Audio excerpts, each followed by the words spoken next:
more minutes. North. Yes. All right, it is Wednesday, July 10th. We have a meeting of the Marine and Environmental Resource Task Force. It's at 10:01 a.m. Called to order, and if you'd all please stand for the Pledge of Allegiance.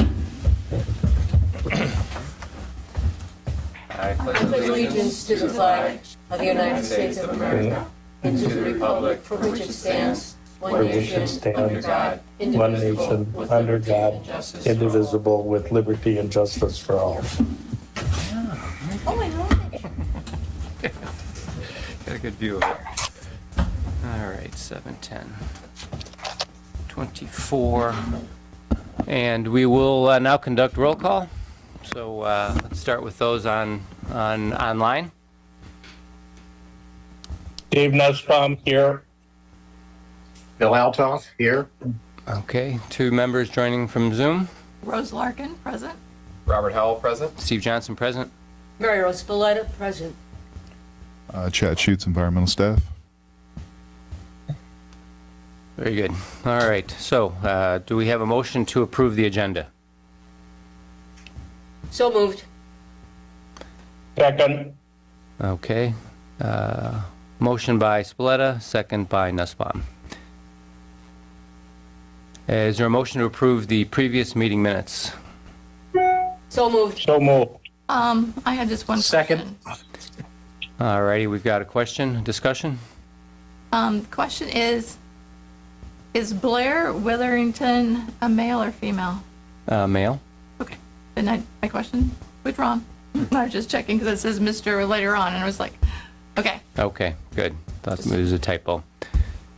Okay, we have a motion for approval by, I think it was I think both of us approved it. Spalletta, and a second by Altoff. All in favor? Aye. Any Aye. opposed? Aye. Okay, motion carries unanimously. Public comment. Not seeing any public.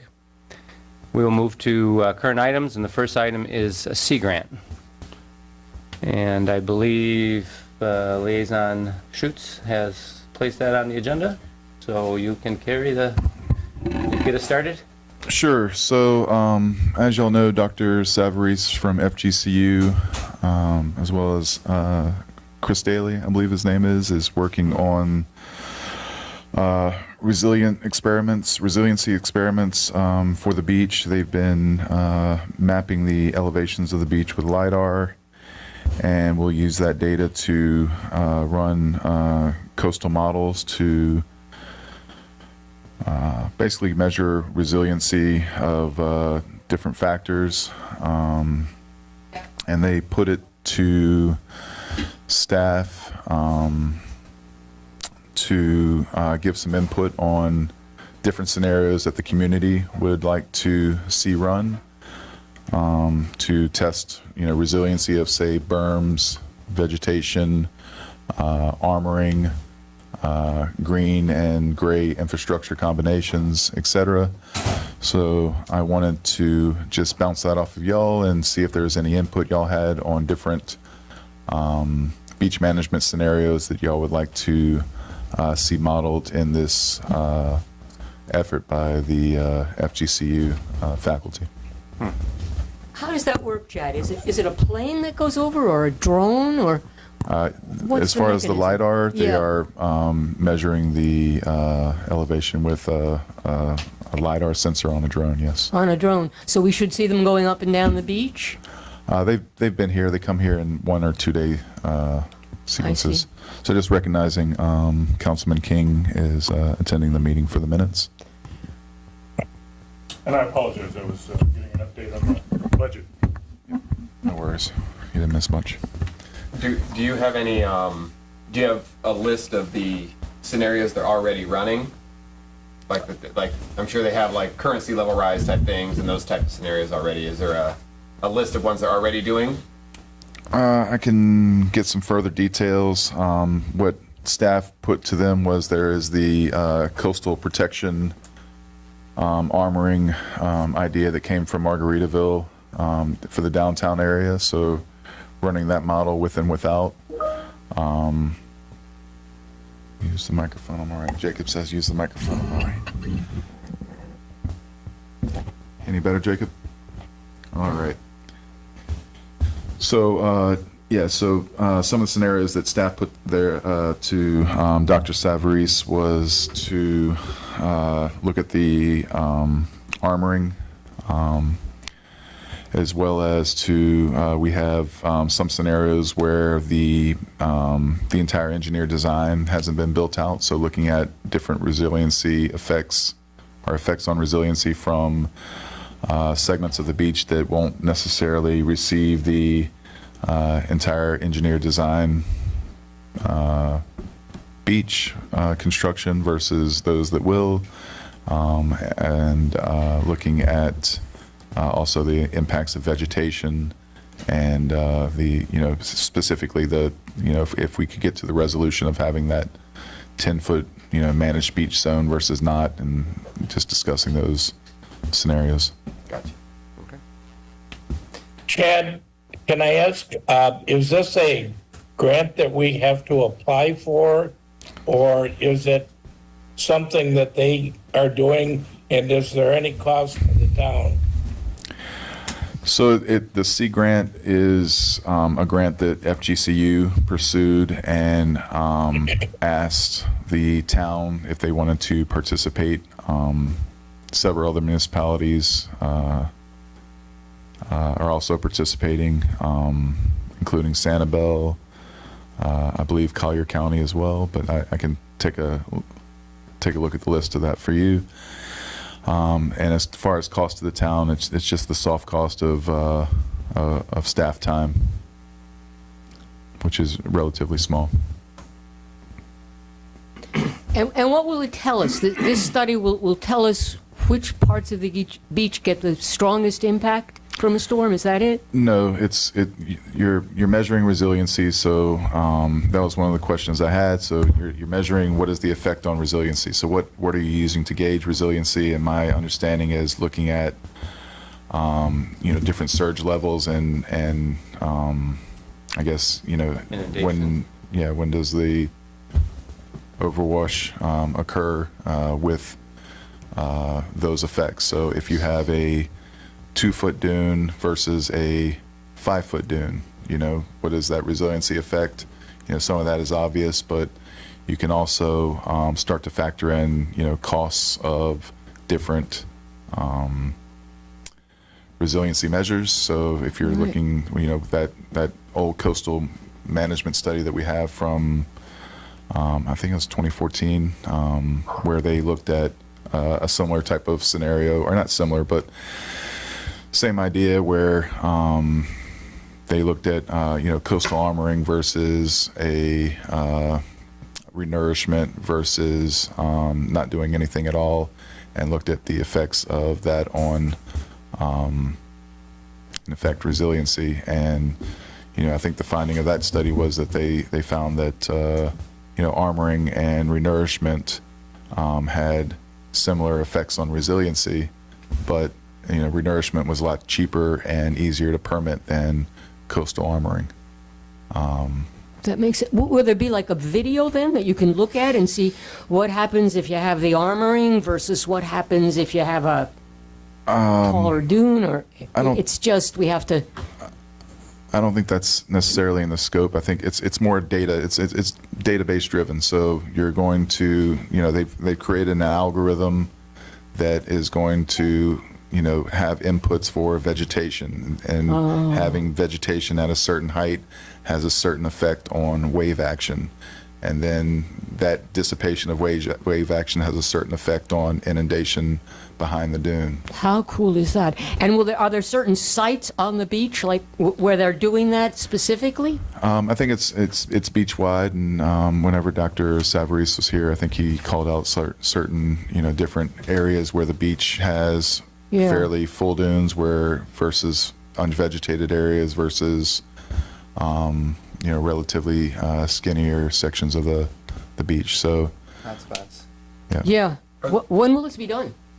It's we've had our kickoff meeting, and they're looking for, again, input from y'all on different scenarios that y'all would like them to look at as a community. Are they doing just like big storm events, or are they doing long-term events like? I imagine they're going to look at least a couple different sea level rise scenarios, probably the intermediate low and intermediate high, or again, I can look at those details. Yeah. And then also looking at different storm level. I mean, whenever you're modeling, that's the fun part of it. You can look at, 5-year storm versus a 10-year versus a 25 versus 100 and run the computations and see what the effects are. Because I'd be interested in like the longevity, like aspect of it. Yeah, I think that's what they're looking at as well. It's kind of like a sand budgeting perspective.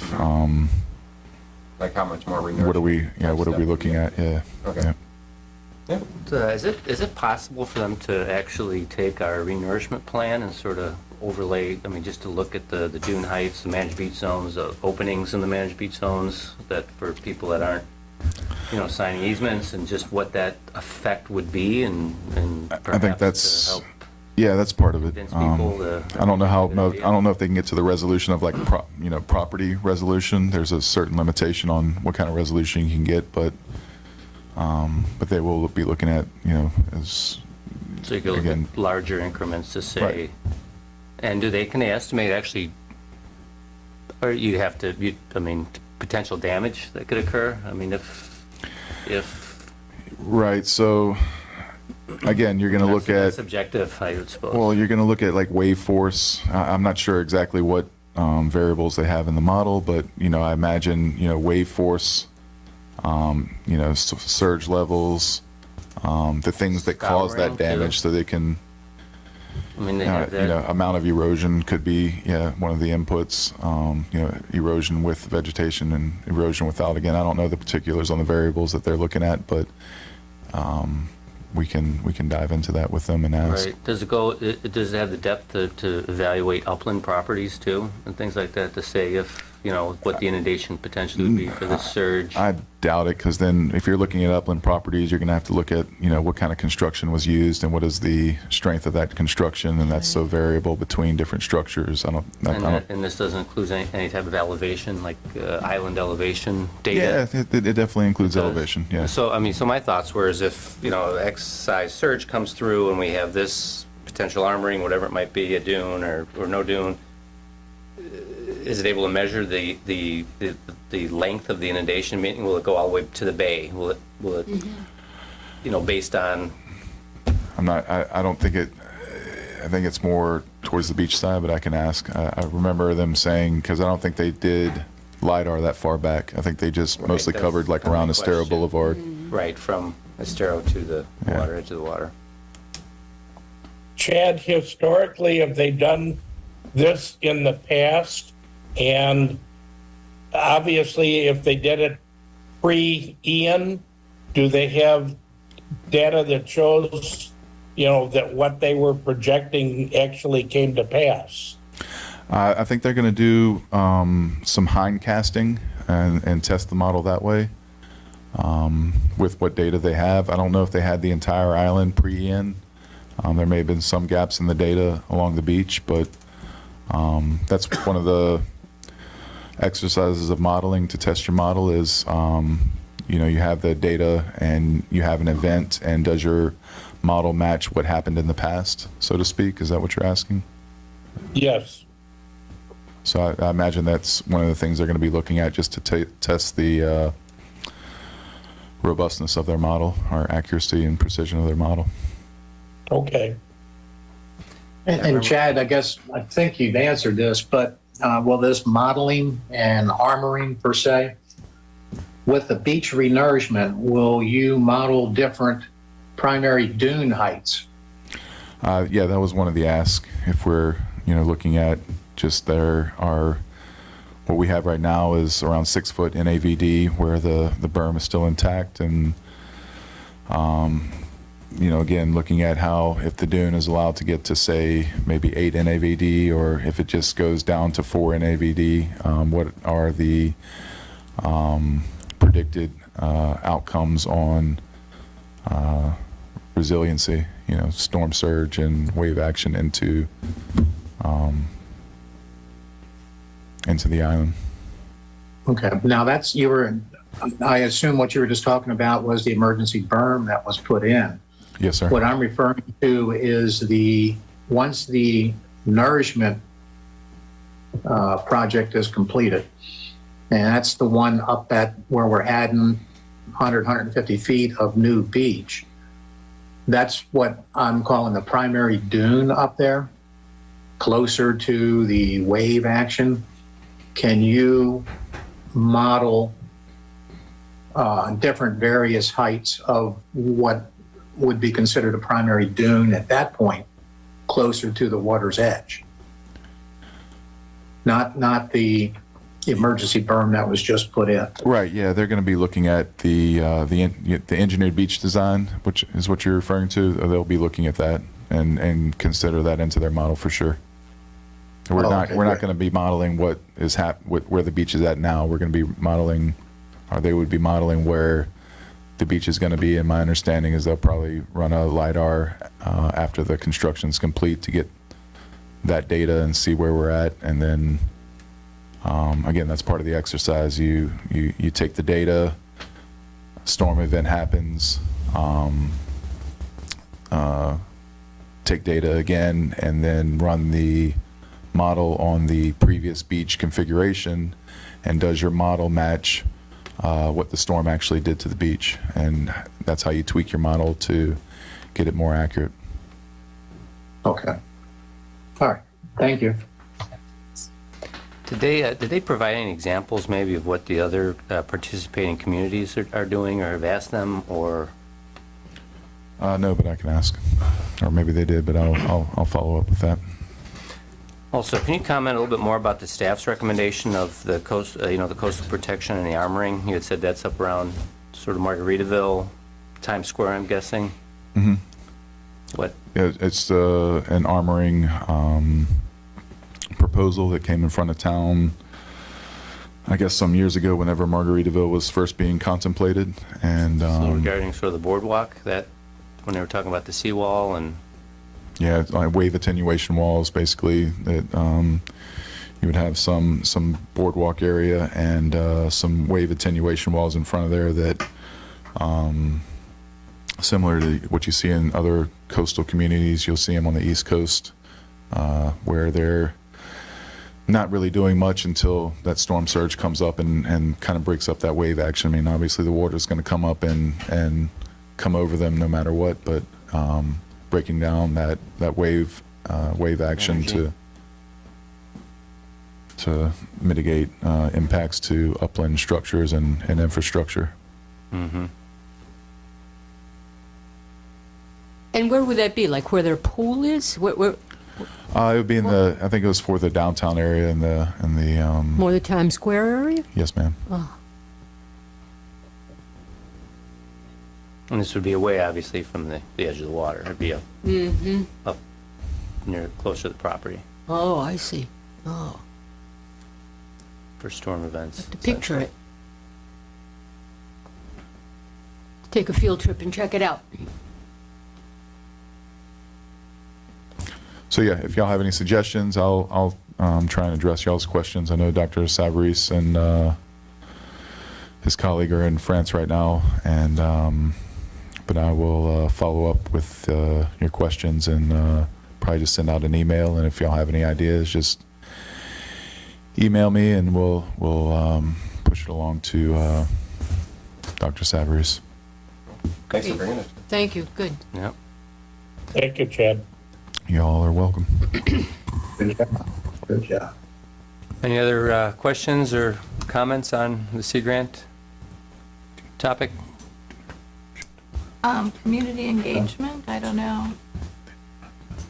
I know Sanibel has something where they're involving their residents to come in and talk about sea level rise and what they might be doing on the beaches, but I don't know if that's something that Fort Myers Beach has addressed or not.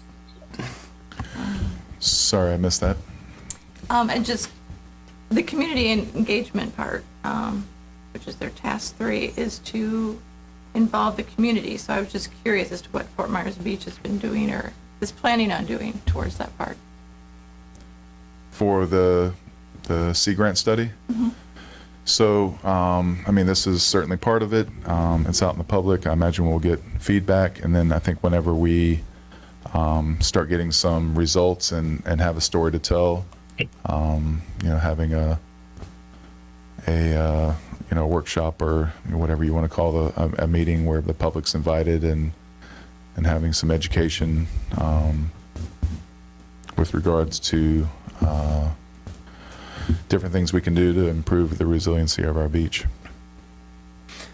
Rose, I mean, I know you're looking at a document. Is that, Yeah, this is the grant. that's the actual Sea Grant there? Yeah. Yeah. And so I understand, it's a 2-year study and it's going to go on for a while.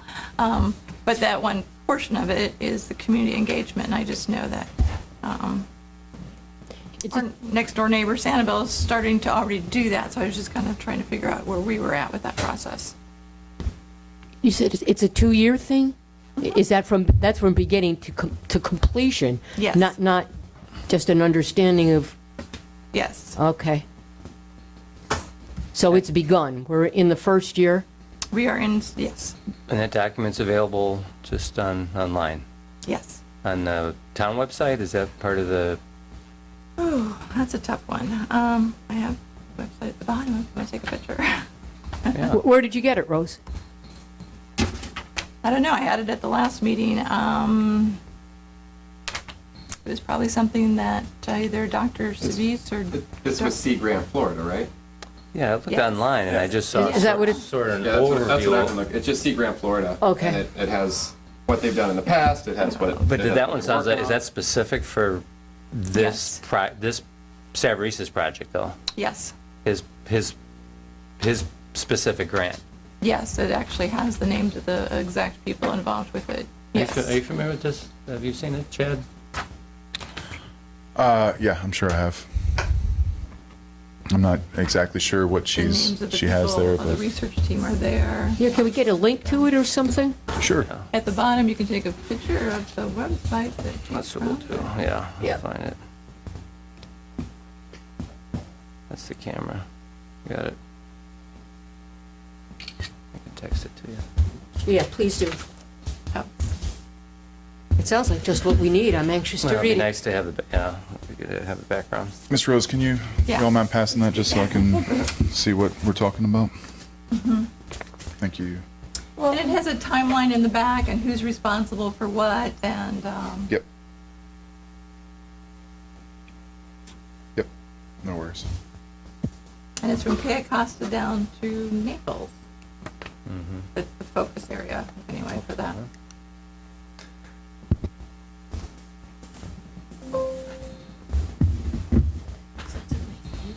Daly, yeah, that's Dr. Daly.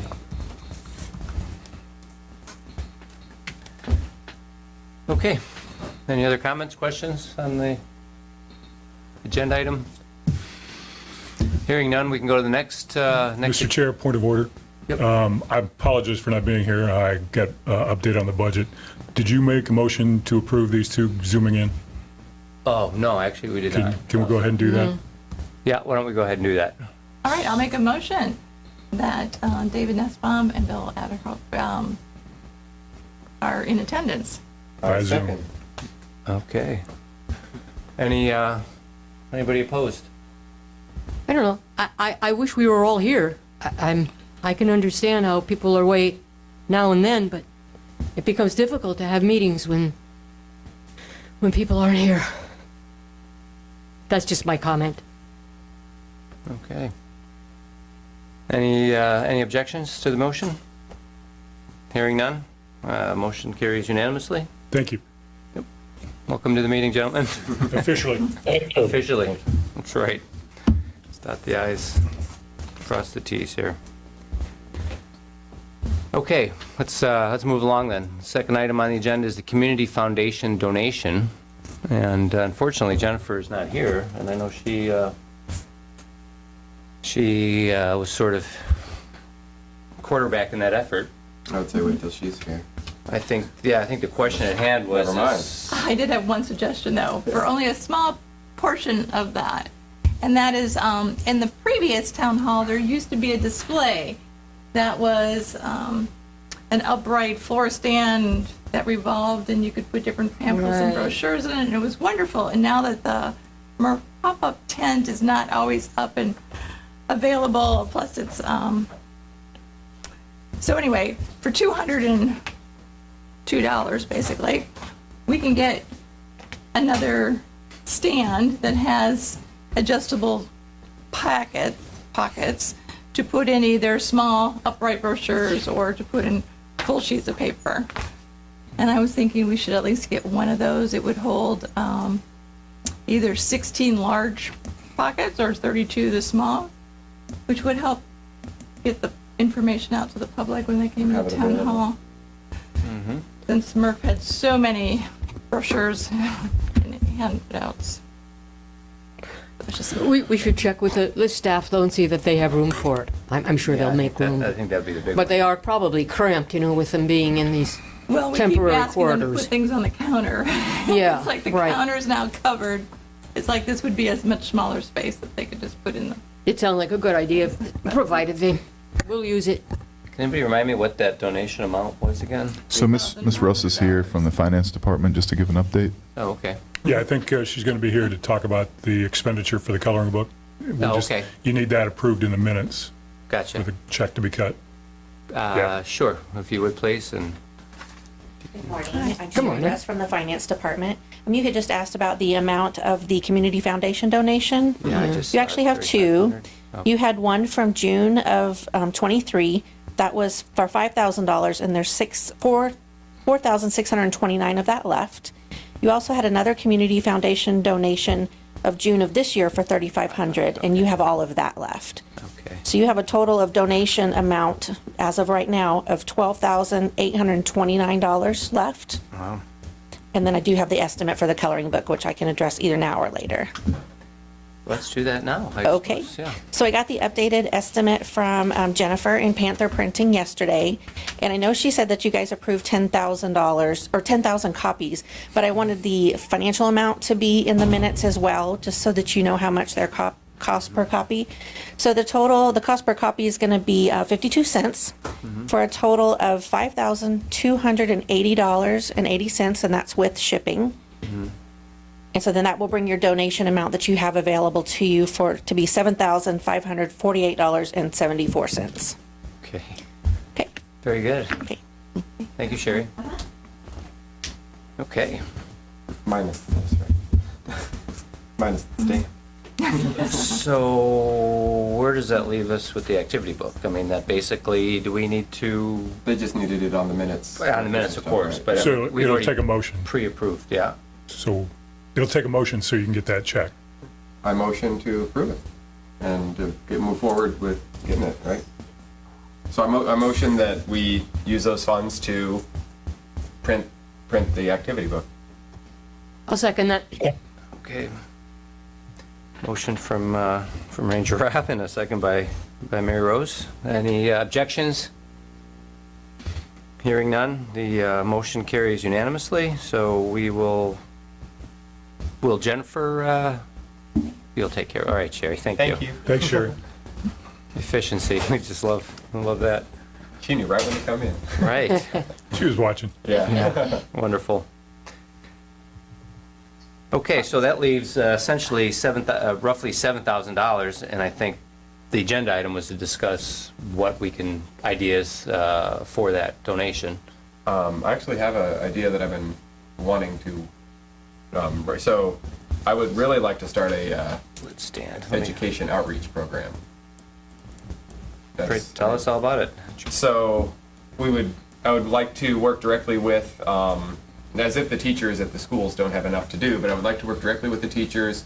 I'm pretty familiar with Florida curriculum and create a ongoing in-class, kind of like the C school that they have on Sanibel, only a little less field trip oriented, where we would have a curriculum-based study program where we'd go out once a week, once a month or whatever, going into the classrooms with the different grades and having some type of education course that they go through with us to just better educate them about not only their island, but about the uniqueness of the Everglades, the uniqueness of Florida, and just, the environment, really. I mean, plants, animals, and their effect on them. Well, that sounds great. I think, as we had earlier had an outreach initiative to work with the beach school, and I think that was contingent on meeting with the principal and finding out what the scope of our participation would be. And I'm not sure if that has occurred. I would definitely. We haven't gotten an invitation yet, or Well, haven't. I will take it upon myself to reach out and put that feeler out there to see if they'd even be interested. So I can. Do you know anything, does the beach school have a science teacher per se, or is it the classroom teachers who do it on their own? And it goes from kindergarten through grade 5, is that it? Yes. That's right. From what I understand, and is if it's anything like the other Lee County schools, that science is just one of all the teachers kind of take over everything right now. Right. But there must be somewhere a syllabus, a curriculum Oh, yeah. that they're following, and we should try and supplement that, feed in with that rather than. That's what I meant by Yeah. with their curriculum. Exactly. So we need to talk to people at the elementary school, and I don't know if anyone's there during this time of year. They're there. They're there. I mean, normally the administration. The principal is probably there, and that would be a good beginning, Rob. Yeah. Maybe start it out for this. Not start at the beginning of the school year because we are getting closer now, but maybe after like the winter break, kind of. Well, I think start ASAP because there's going to be a lot of planning. Oh no, that's what I mean. Yeah. Like, even if we started now, and Yeah. from what I understand of how the schools work, their plans already are set, but for now, Right. at the beginning of the year. So if we can get on their schedules for after winter break, that would maybe even be that might even be too early for them. No, I in bet some cases. I bet we'll fit in very, very handily. Yeah, I agree. I think we will. The only thing is we have to let them know what we're willing to do and let them Well, kind of direct the, us. the best the best way to do it to help them and not make it harder is to make it so they don't have to do anything but have the children there. Right. So we would have to, and that would be on whoever's building the program to look at the curriculum that the state has, look at the curriculum the teachers have, and then look at what we are able to do within reason, how much time we have, and then we would need to have a set plan for each visit. Like we'd have to be for very sure. planned out. And the teacher would have to be there all the time. You have to have a teacher in the classroom. So, I mean, what would be the resource requirements for that? I mean, there's volunteer time, obviously, and. Well, volunteer time, any type of actual, like if we did a lab, we would have to have things for the lab. If we did microscopes, if we had microscopes we'd bring in. If we were going to take time to go out and bring stuff off the beach to bring into the children, any type of activities that would actually have anything tangible we'd have to bring in, we were going to have to be buying. And then printing all the papers if we had paper stuff. I have things that I use on a daily basis that would transfer over just fine that we can just bring in. But how are we going to utilize it for whatever program we decide? I know, Rob, that I don't know how this would impact what you're talking about, but one of the selling points that the school is now talking about in trying to attract more students is they do have now a partnership with the FGCU Water School. Okay. So, Maybe reach out to them and get involved, have it a partnership kind of thing. yeah, I'm not sure how it Okay. would work, but just That's want a to good let you idea. know. Thank you. Yeah, that's a great idea. Having a daughter that's an associate principal, I can tell you that anything we do on the curriculum, you have to start first with the principal, then they have to run it up the flagpole to the superintendent, and then bring it back down again. So whatever we're planning on doing, we need to start at the school principal, I would assume, and then have them walk it up and come back down and give us direction as far as what we can and cannot do. Because school schedules are pretty cast in stone. It's not like you can walk in and say, well, I want to talk for 2 days on information on the island, they have to get direction and clearance from superintendents at the minimum. Anyway, so that's my idea, some type of education program that obviously will take a lot of research and planning. Will you take the first step and contact the school then? I'll do that Okay. today. And then we should have a much better idea of how easily we're going to fit in. So on the subject of the actually donation, I would say that without Jennifer here, it's difficult to understand what the needs are for the pop-up tent. I don't know where she stands with materials and financial requirements for that through this year. Yeah, and we haven't been holding it. Mm-hmm. So that's a good question. Okay. And mainly it's because it's hot and there's not a farmer's market anymore and Right. on the beach, so. Yeah, it's been awful quiet. Yeah. Wonder if we could start doing it at Pink Show? We got you. True. But in lieu of farmers markets. Anyway, yeah.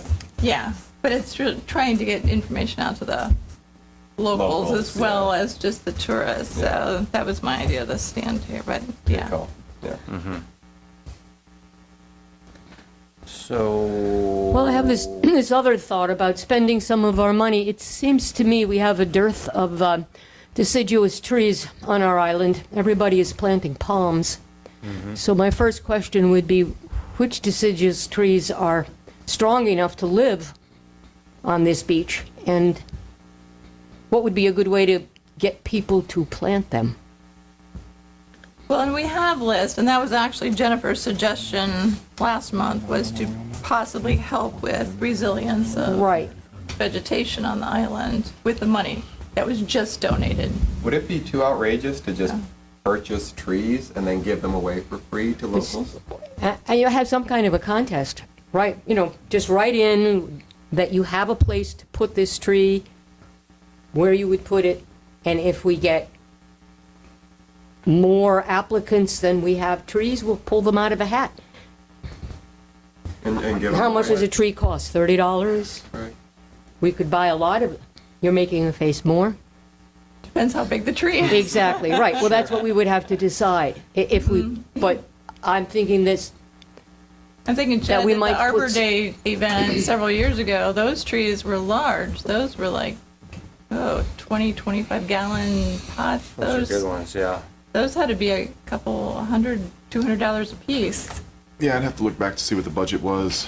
So that was, We spent 10,000 10 grand, on yeah. trees for that, so. yeah, that might be too much for us The town to. itself is engaged in some grants right now, but I think that's more for attempts to replace what the canopies on the publicly owned spaces. Chad, is that? Yeah, parks, right-of-ways, beach Yeah. accesses. Yeah, I'd like to see some oak trees get planted somewhere. I know they're very slow growing, but Yeah. If we go And they're along that huge. like contest idea or just like just having them available, like they're already purchased, all you got to do is come pick them up kind of thing. I feel like that would be. But we need to make sure they get in the ground. We don't want people to take them home and let them die on their patio. It's just a challenge. There's so many people that still aren't on, back in their places. Yeah, but right. there's a lot that are, so the timeliness is good. Chad, can you remind us what percentage of the canopy we lost for the storm? I remember seeing some images, I think during that grant discussion. Yeah, I don't know if there was a quantitative measure. But off the cuff, I remember seeing I think there's images, and they were pretty substantially reduced after the storm. Yeah, I don't have a quantitative Remember, measure if I for. was to guess looking at it, I mean, it's at least 50%. That's what I was going to guess. Lost, if not more. I mean, it was just very impactful, the image I saw. And the thought that they potentially would never get back. I mean, like you said with palms, it just doesn't add to the canopy whatsoever. And that's all you see when you look out from a high point at our island. It's palms that are springing up There's everywhere. just more xeriscaping too. It's just, Yeah. as everybody replaces their landscaping, they're reducing it, and a lot of them temperatures I- are going up and they're not replacing the trees they're taking out and the Temperature's gonna be brutal, yeah. So we need to encourage it, whatever. it's like what, 20% more on your bill if you don't have shade trees in your property? It's like crazy. Is it amount. that high? Yeah, I bet It's it is. huge. Yeah, It's a huge number. right. Wow. But we need to promote, and I don't know really what's the best way to do it. Yeah, well, tree replacement is a good, Well, just certainly a good showing item. people the fact of the matter is if you have shade trees, specifically native shade trees on property, not only will it drop your heat bill and your electric bill, it's going to encourage just all kinds of beneficial things for your property. It's an investment in your property having these things there. I mean, and the way that like palms don't offer a lot of shade there, and especially the non-natives, and it's just one of those things where I think if people see the benefits, like just firsthand, like money, that's gonna open their eyes to it. And if it's hitting their, wallet, looking at their heating bill and cooling bill, I mean, in this case, it's like that right there will get people to realize it. Yeah, I'm thinking of something like plant a tree, and watch it grow along with your child, for the schools, something that gets people. well, it's about education. Personally involved. It's always about education. So is there a program? I mean, can these funds be used to somehow fund an education program? I mean, again, Well, that's- materials, reach, I'm just throwing it Well, out there. that goes to that whole program that I'm working on right now personally with the not to be copyrighted, but my TED Talks that I'm trying to get where we have, people come and talk about these things, where it's a public free thing where people come talk. I don't know if we need funds for it, but if you're looking at education, like that is something that, we can always ask experts to come, but it's getting the people to come to those events that's going to be the thing. They have to have that want. And that's what I'm saying. If we start teaching more about the direct effect on people for how they're choosing to use their property, the direct effect on them, with whether it's their wallet, whether it's how it looks, or whatever it may be, it affects everybody different, but I feel like that's what's going to get them more interested. And that's going to make them want to seek out the education. Seminar series. But again, driving attendance would be the challenge. All right. Well, that's why I'm trying to set it up in my own private thing to have it where we'll have food and we'll have stuff like that. So people want to come, even if there's more draw than just the. I'm not trying to promote. We'll that. have a tree. I think we Listen need to the lecture, and we'll give you a tree at cost. a tree at the lecture. Guys are missing it. Yes, We need a beer truck. that might work too. Yeah, that would work. But I don't think that would be allowed, so. Well, for the Arbor Day event, it was just residents had to write into the town that they were interested in having a tree, and Right. I don't think anybody got turned away. If I No, we had extra that we ended up planting in the Yeah. beach accesses and right-of-ways. So, About how many trees did you distribute then, Chad? I'd have to look at the records. Is it, and that's when we were fully populated. Yeah, it felt many? like dozens. Really? I thought it About was more 100? like I thought it was higher than that. Was but it? I can look back. I don't remember, but it was Yeah. Jacob archived all my old emails, so I'll have to figure out how to search those. good luck. Yeah, so it probably wouldn't attract all that many people as of. but then we don't have that much money. We don't have $10,000 either, and that's several years ago, so. Yeah, that's true. But we have 5, potentially. And smaller trees are more manageable. I mean, I can dig a hole for a 5, a 5-gallon tree. I don't know, about a 25-gallon tree to plant. I mean, just moving them is a big chore. So, All right. Well, do we have enough to buy every youngster at the beach school a tree that they can plant and watch grow as they grow? Yeah, I don't know what percentage live on the island. I mean, anybody, Yeah. not that that's, Well, let them plant it somewhere on the island. They don't have to Well, plant it at their house. They can plant it at I their remember school. growing up every Arbor Day growing Right. up, bring up a little Yes. sapling pine Right, tree. only fern trees, yeah, it's right. pretty funny, because some of those have really grown over the years, they're still there. We could do something like that. Those are. We those are- might want to make something, like, once they graduate from breech school, we'll give them a tree to plant wherever they wish on the island as kind of a graduation present. Yeah, I like the idea of the tree and the child growing so that they have that connection. Let's think about this. Yeah, that's, it's got legs. Any other, I mean, trunks. yeah, it's got roots. Well, we'd have to put it down to roots, but is there any ideas again for this, community foundation donation? So we had that Shades book. Yeah.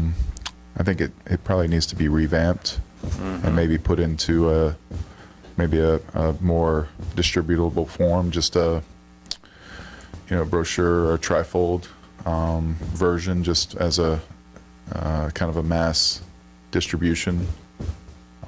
List of trees, maybe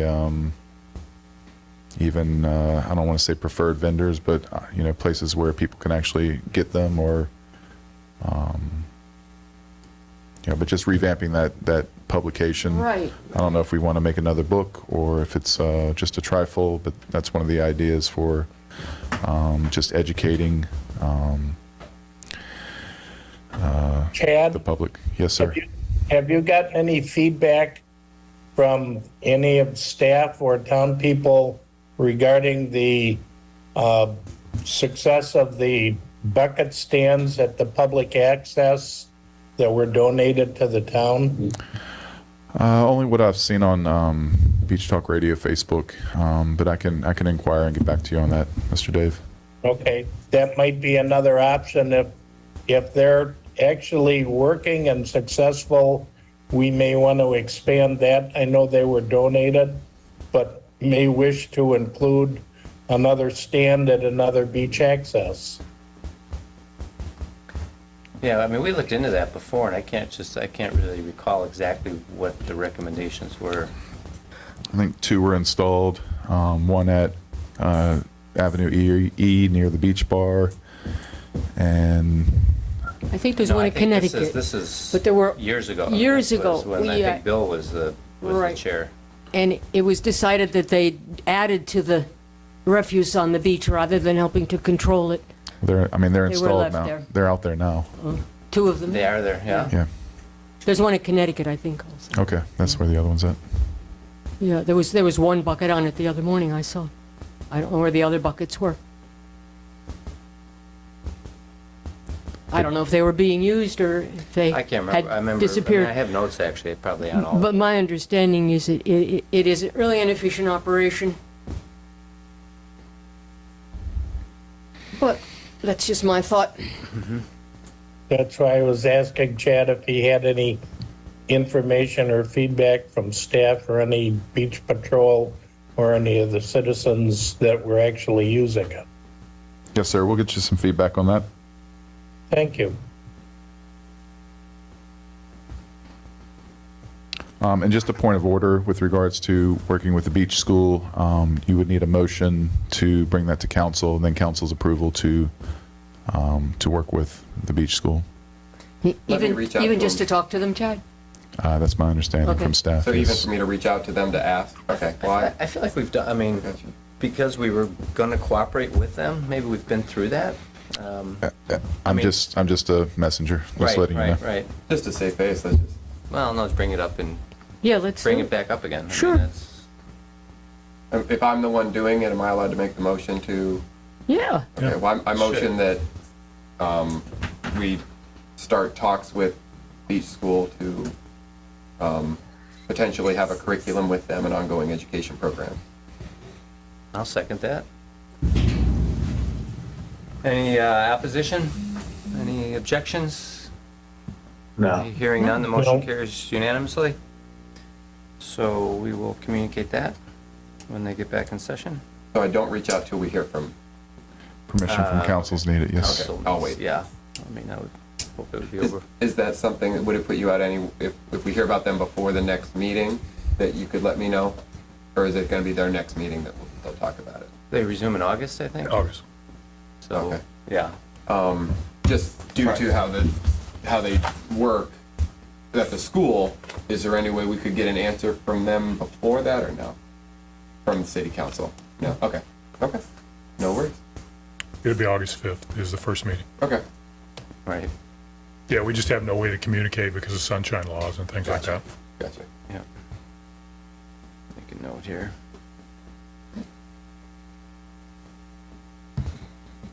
All right. Council approval. All right. Any other ideas for the donation funds?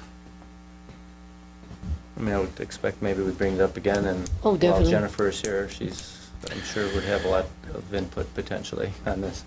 Back on the One of the agenda. limitations of the urban forestry grant was, we are limited to public spaces. So, getting trees to private entities would be something that would be more under y'all's purview. And if planting bigger trees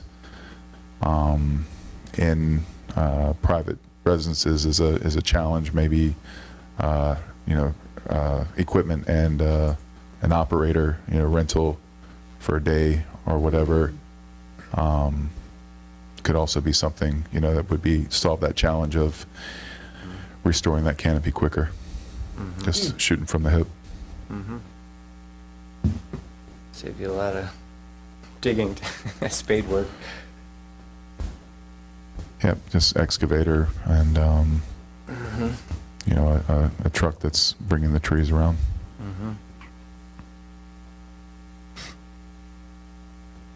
Okay. Any other ideas, questions for this today's meeting? No. Nope. Okay. No, and Steve, I have to drop off of my other commitment right now, so I appreciate the progress here. Thanks. Okay. Thanks, Bill. Thanks, Bill.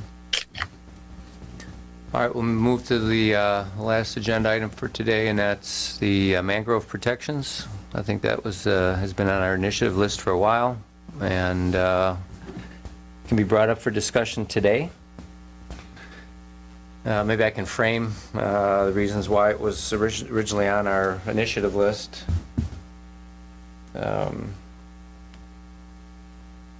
Give me one moment here. So the next steps were to review protections afforded mangroves by local, state, and federal guidelines. Maybe Chad, if you can touch on that. And then the notes really were that, well, at the time, it was current infractions had not been mitigated, and essentially how best to conserve mangroves on the island. So I think the challenge here is that there are ways around removing mangroves on the island legally, and the problem is that if that's the case, then we can essentially move all the mangroves that are on this island to the Pine Island Mangrove Bank, who would benefit, and the island would then suffer from the effects of not having the resilience and the ecology from the mangroves. So can you, Chad, are you in a position to just touch briefly on sort of the protections afforded by state, federal, and local, from a high level? Sure. So the 1996 Mangrove Trimming and Preservation Act protects red, black, and white mangroves, those three species specifically. Buttonwoods are not included in there.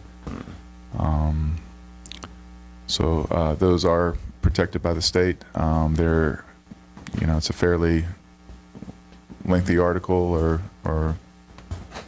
but rule of thumb is, talk to the Florida Department of Environmental Protection if you're planning on trimming or cutting down any mangroves before you do that to obtain the proper permits. Mm-hmm. And with the proper permits, you can remove mangroves, typically, correct? And if so, it's you need a DEP permit, but it is allowed, obviously. If it's permitted by the FDEP, yes. Yeah, and is it, just for some insight in the DEP permitting? And in some cases, the Army Corps, depending on their location, which they're usually in submerged lands, which may be under the purview of Army Corps as well. Okay, and so is it typically like maybe a tree ordinance that says that if you have beneficial use of the land that you can get permitted for the removal, or is it, I mean, from your experience with mangrove removal, what is typically the case that it's allowed? Or is it, or better yet, is there cases where it's denied? We're talking about in terms of the Mangrove Protection Act, Right, the state's act. Right. So generally where you see that is if there's mangroves in a permitted activity, such as like a dock or a pier, that's been permitted by the state. There's an exemption in the Mangrove Trimming and Preservation Act to allow that, similarly like a seawall. However, you may still need to get federal authorization for that because sometimes you don't always get the state programmatic general permit, which is the state issuing authorization on behalf of the feds. So you'll generally see that in your environmental resource permit, where you'll have regulatory, proprietary, and federal authorizations, and so you'll get. It's important to make sure that you get all three of those authorizations whenever you're getting an environmental resource permit for mangrove trimming or alteration. Some alteration or some trimming activities are permitted by the state. The homeowner can do, but read that statute. Make sure you're qualifying for those exemptions. In general, if it's rooted, it's regulated, and in general, if it's under 6 feet, it's not allowed to be trimmed unless it's permitted to a, say a 4-foot mangrove maintenance configuration. Who enforces that? The FDEP? FDEP and Army Corps enforce mangrove If there's a regulation. violation, who would someone call that? FDEP and U.S. Army Corps. So I think what prompted this to be added to the initiative list was the incident at the Beach Theater,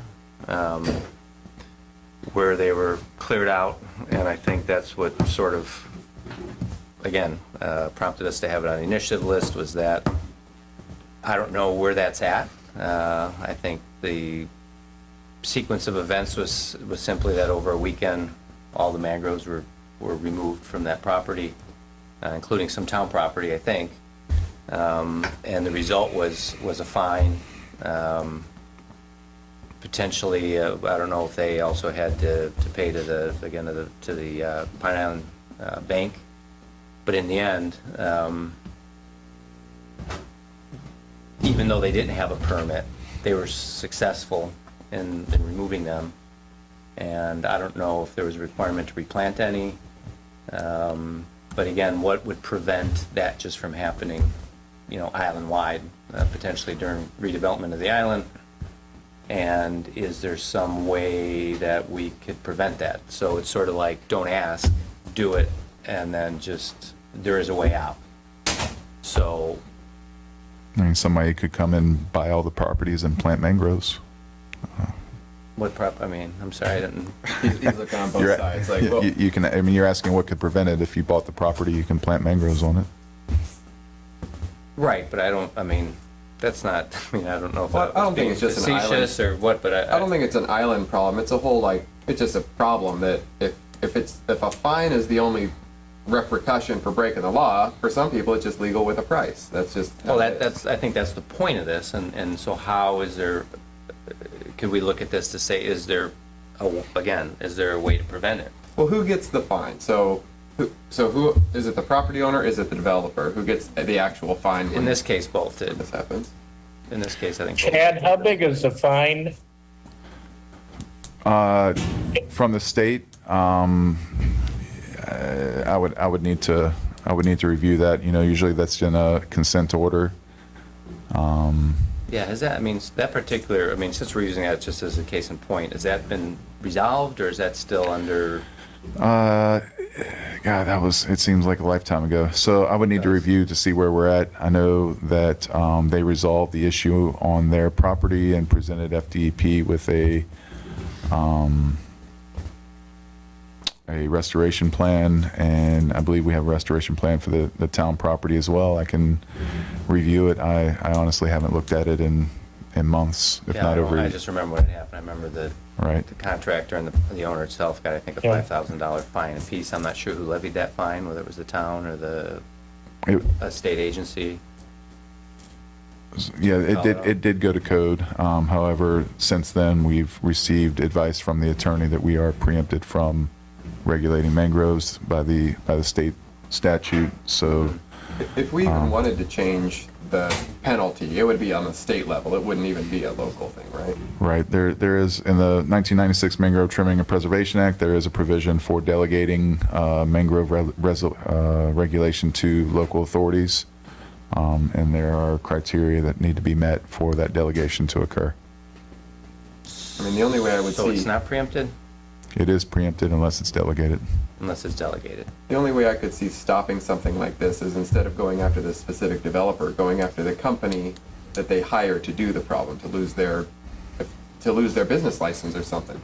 If they don't have the stuff in front of them that makes it legal, then they shouldn't be willing to do the work, no matter how much they're getting paid.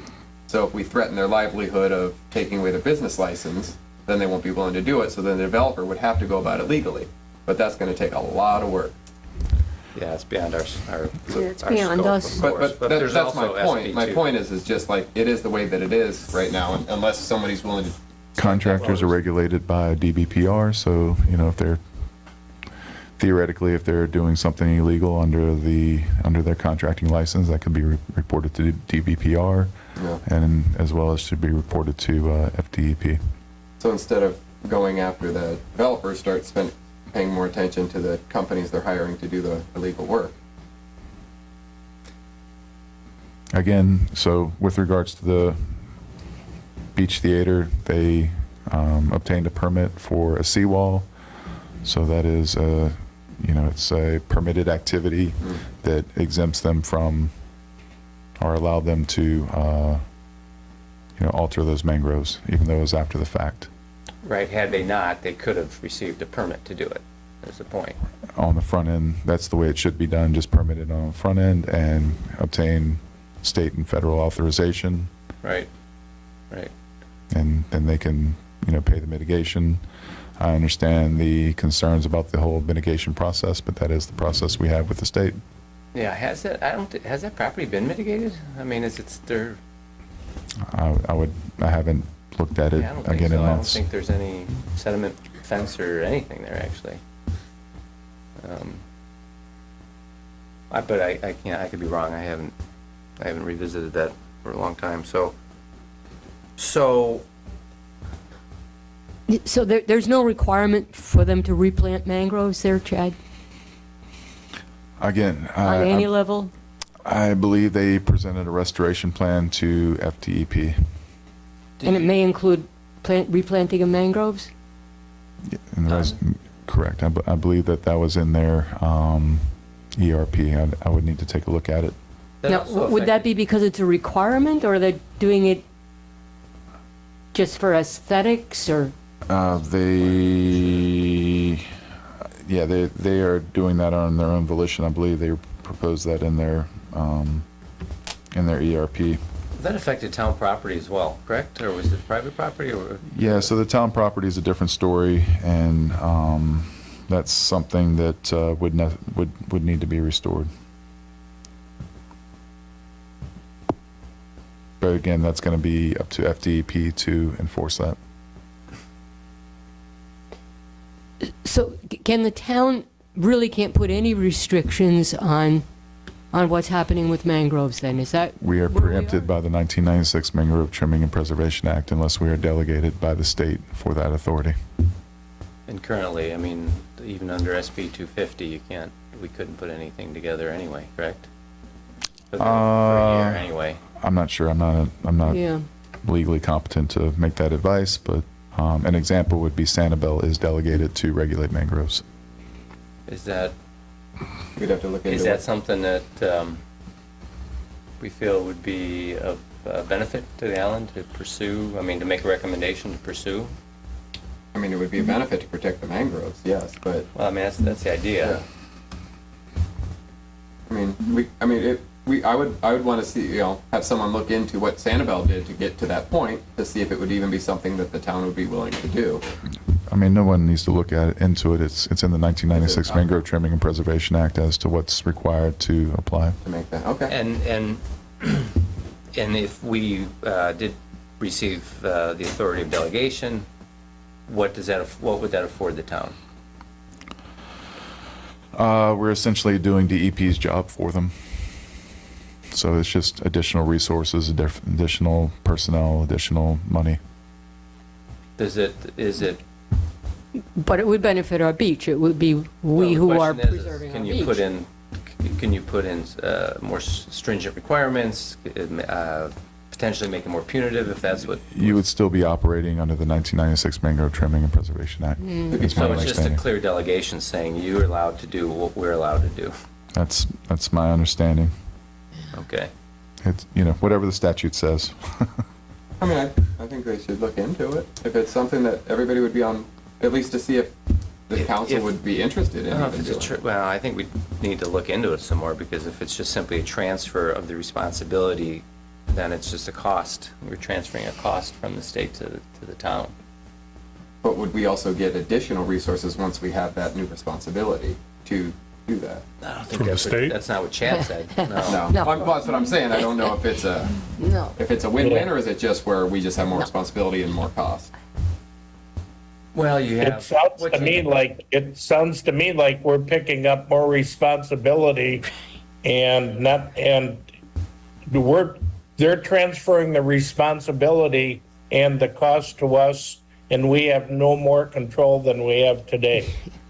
Well, I think that's how I originally thought of it as well, but I think maybe the one item that you have is the control aspect, when you're not waiting for the state. And that's always a significant problem. The way The reporting of it, just the bureaucracy of the state. And, I mean, at present, there's nothing stopping anyone from reporting a mangrove violation to the South District. but, I mean, just the history of reporting anything to the state, any state agency is always sometimes an act of futility for a while, until they decide that it's important enough for their time, or whatever it might be, or whether it's deserving of resources and things like that. So I feel that would be to me, that would be the benefit. So Right. does that? I feel like our resources are already pretty stretched. Well, now fixing- clearly, yeah, well, working on clearly, what I mean, we have. clearly, absolutely, and adding more cost is the problem. But I mean, again, everything's always a give and take. So would that provide us better enforcement, better compliance? I mean, that's the question. And Well, the thing is, was this an isolated incident with this mangrove disappearance? Is it a one-time thing on the beach? Do we not have to worry about it anymore, or is it a concern? And if Yeah, it's how a concern, often we are need there? to pursue it. I mean, we and have if docks not, that we are can getting prevent it. built, Yeah. I don't want to say all the time, but whenever there's mangroves in the area where they're building a dock or a seawall, we do advise the contractor or applicant that state and federal authorization is needed, and obtaining a town permit doesn't obviate them from the obligation to get that authorization. Good. There are mangrove pips coming up on the beach every day now. Is it a type of thing we should be asking people to stick them in if they have any beachfront property? Even They won't if grow they on don't? they won't grow on the beach. They'll grow on the bay side. Yeah. Should we be asking people to do that, or are these the wrong pips? We don't know where they're coming from. well, the problem is the same problem as an easement. Once you plant it, as a dune plant, once it's planted, you have no control over it per se. Oh, I That's see. It's always Yeah. the challenge. Yeah. To ask somebody to do that on their private property, to plant something that they then lose control over. Yeah, So especially when it's a protected we'd have species. that same challenge. I mean, again, comes down to education. Florida has removed, and the amount of mangroves is so substantially reduced. And as we talk about resilience, that's again, I think this island was formed I due think- to mangroves, I think right? the best way to combat it, because the people who are taking out the mangroves, I mean, not, this is off my head, but like, I'd say the majority are doing it the legal way. This was an incident where it was a big thing because they did it a different way, but the main way to combat it is just education. Why are they so important? Why are they protected? Why do you want them on your property? You know, and I think that will make people tell their contractor, yeah, let's try not to take as many if you can, you know, if you can help. Well, I think the reason we made it on our initiative list is just because it's kind of precedent setting. If, you know, don't ask, and there is a way out. And if you ask and they're told no, then now you've got a problem. But that's just about any law that's a fine. That's any law with a fine, in my opinion. If you got money, it's just a, okay, here, it's the price of the commitment.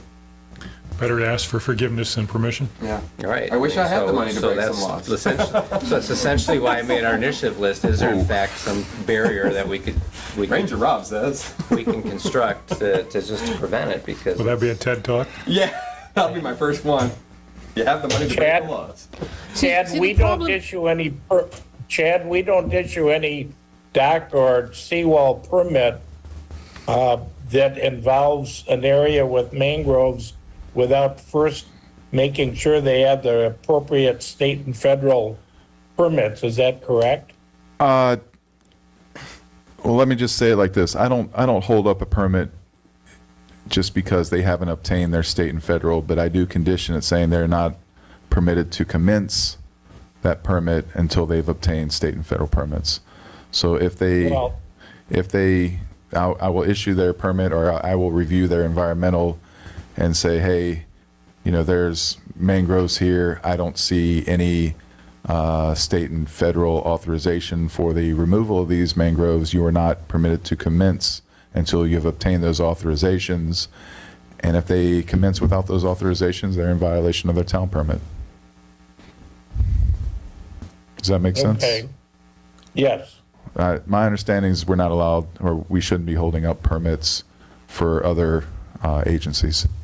So we can condition it, and they should be obtaining those authorizations. And I feel that, you know, it's my job as the town's environmental staff to advise people how to, you know, to facilitate what they want to do in a legal manner environmentally. But I don't want to encumber them. And that makes perfect sense, Chad. But we here on Fort Myers Beach are in a precarious position because of us being a barrier island. We need all the resilience that we can possibly have. And every time someone removes mangroves, that decreases our resilience. So we need to do everything we can to keep this living beach a living beach. And allowing people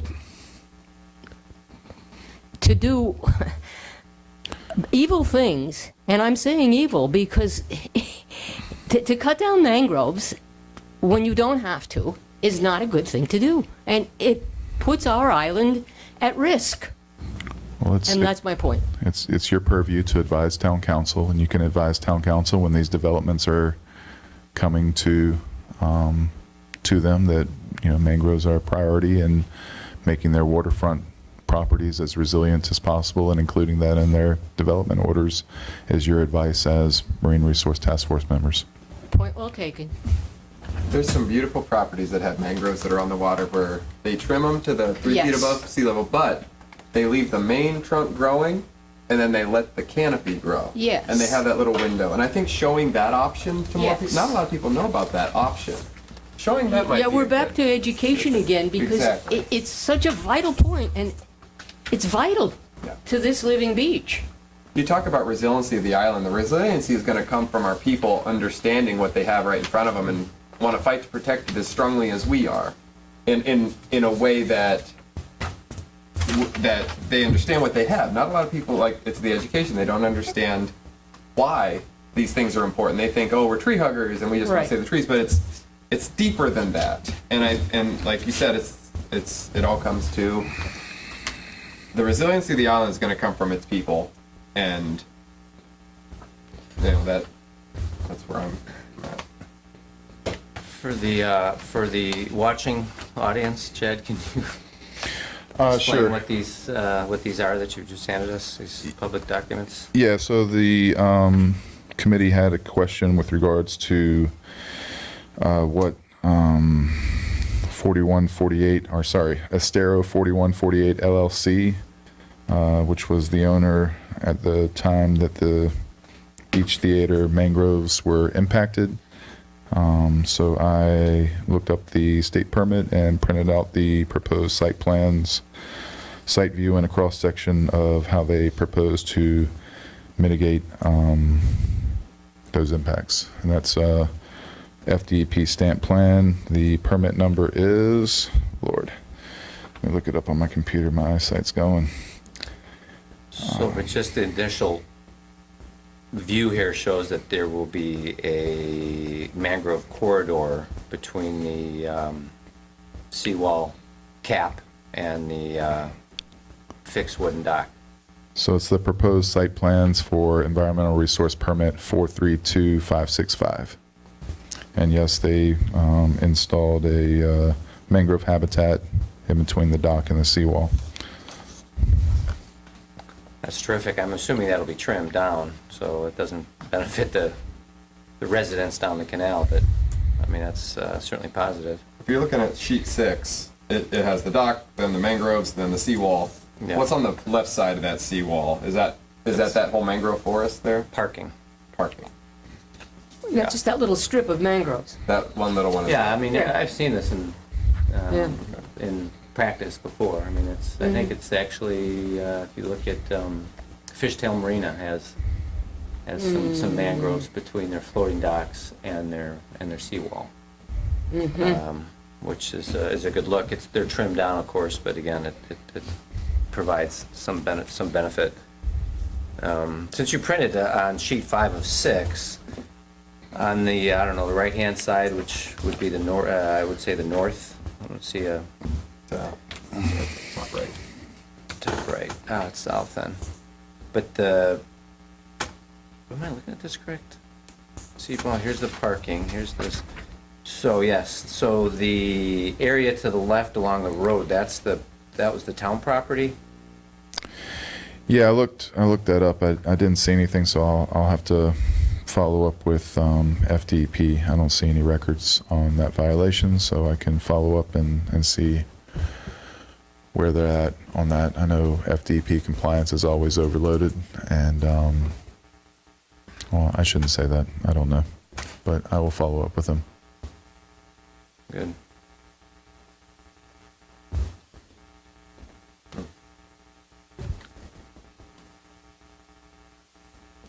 So on this topic of mangrove protections, is there any conclusions? Are there any? I think maybe in making some type of motion just to let city council know that we would like them and the townspeople to just be more aware of the decisions they're making for the mangroves. Like, make it obviously better worded than that, but be aware that, you know, they're, other than that, they're just important, but like, can we say it in some way to say, we start being a little more conservative with what we're thinking about with when they make the decisions about this. Well, have there been any, Chad, any special exceptions or variances that the town, I mean, has been able to even afford anybody for removal of mangroves? Meaning that the town right now follows the rule of the law for any type of mangrove protections. Are you asking like in terms of development orders, or what? I'm not sure what you're I asking. guess, yeah, I mean, so to Rob's point, for us to ask them to try to protect the mangroves more, I mean, outside of what they're legally allowed to do, I think, my impression is they follow the law to the T. I mean, it's, Right, because so it is a special act of a federal act. it's not necessarily whether or not they're following the law. My suggestion was you're maybe asking them for habitat creation. Well, you know, the opposite, right? as a not public protection, but- benefit. Right. Yeah, I suppose that's. I guess that's about all we can do. To your question, I don't recall anything coming Yeah, I before the can't council. imagine. No, for that, I can't, certainly haven't seen anything like that since I've been here. But there are definitely a number of commercial properties that would need development orders that there would be an opportunity. I mean, from my perspective, if they get a DEP permit to conduct it, then the town there's nothing they could necessarily do, correct? Again, it's not that they're not following the law. Right. It's that you're asking for a public benefit for them to create habitat. Right.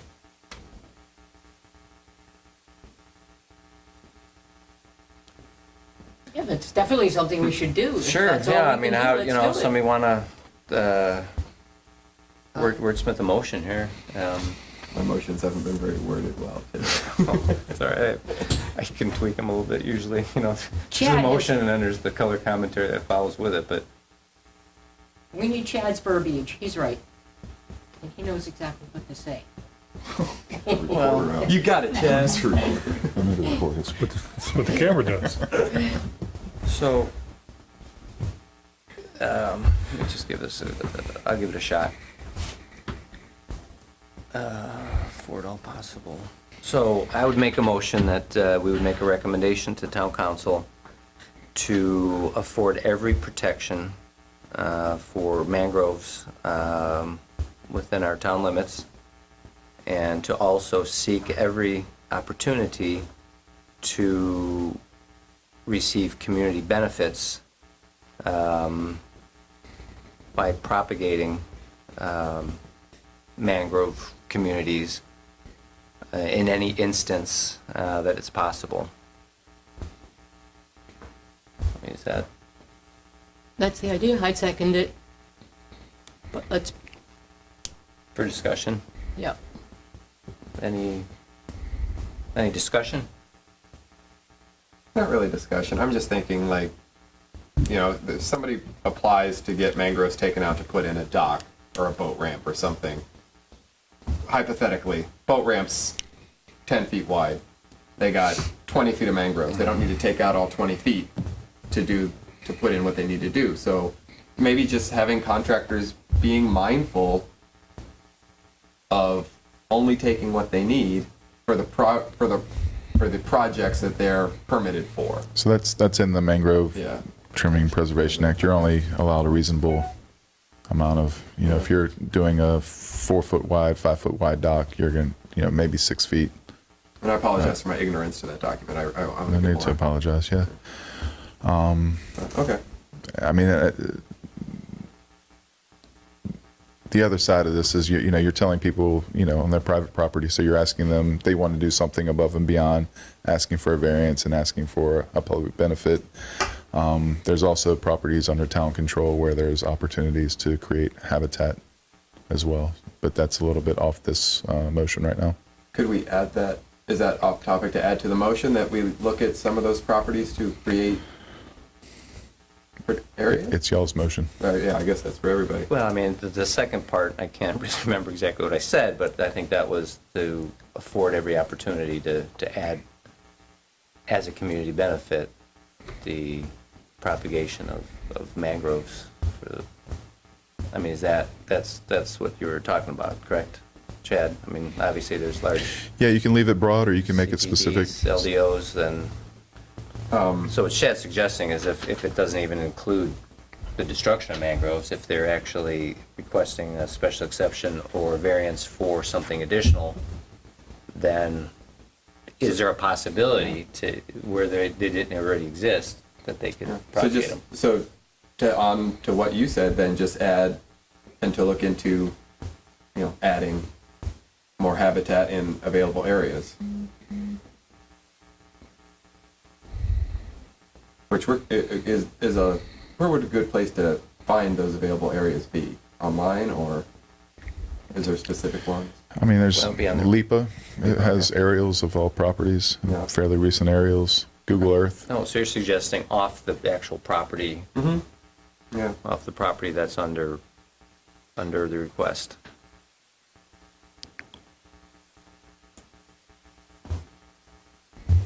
I can't really amend it because I can't remember what I To said. say that would be like a separate motion. Or it's no? two separate, Is it- okay. Just make it a separate motion. You can always rescind and restate, or I can't remember what I said to begin with, so. Are we requesting mangrove protection, community benefits, and all development on Fort Myers Beach? again, protection is going to be the purview of the state. So I think you are advising council, where possible, to ask or request developers to create mangrove habitat as a public benefit for the Right. community. Essentially add that to this Well, so- quote-unquote public benefit list that they currently work. Well, off of. like Rose said, it's probably like two motions. One motion to be more aware of what they're doing. Second motion to look into creating habitat, right? Or adding. Or adding habitat, yeah. Adding to, adding to existing. I hope you're are you rewriting it? I don't know. Request mangrove habitat for community benefits and development on Fort Myers Beach. I'm leaving something out, but what? Well, why don't I amend my original motion to include that particular point? So then how would it read? Yeah, I mean, the key aspect here is to add it to the list of community benefits in all RPDs, CPDs, LDOs. Request that the town encourage.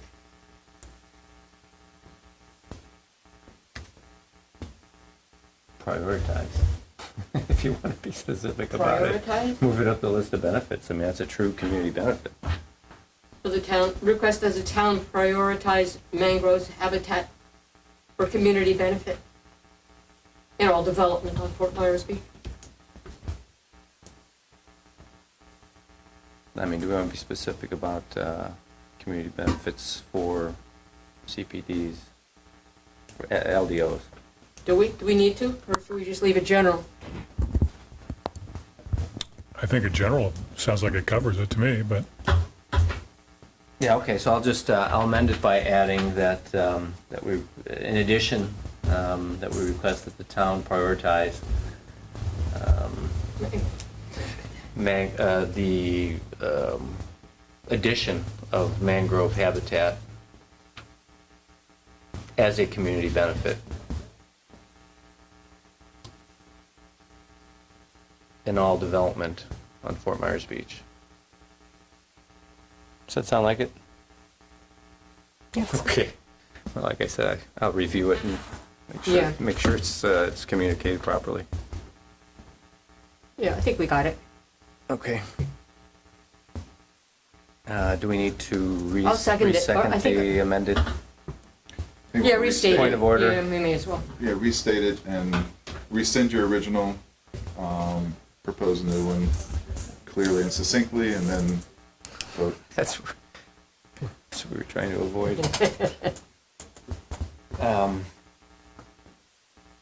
So does the chair rescind his original motion? I don't. don't? I want to keep, I think, I mean, I'm trying to remember what those, I mean, there's three points we were making. There's two covered by the first, and this was an addition to the, an addition. So if somebody wants to remind me what the first two were. Essentially, Or were those just, we can just ignore those because this is the, I would say resend it only for the sole fact of, we've kind of talked it through now, so you know what I mean? Okay, yeah, I'll rescind the, my motion. And I think who seconded has to rescind it as well. Yeah, I rescind my second. Okay, so the motion's been, So now we have a clear Rescinded. slate. New motion.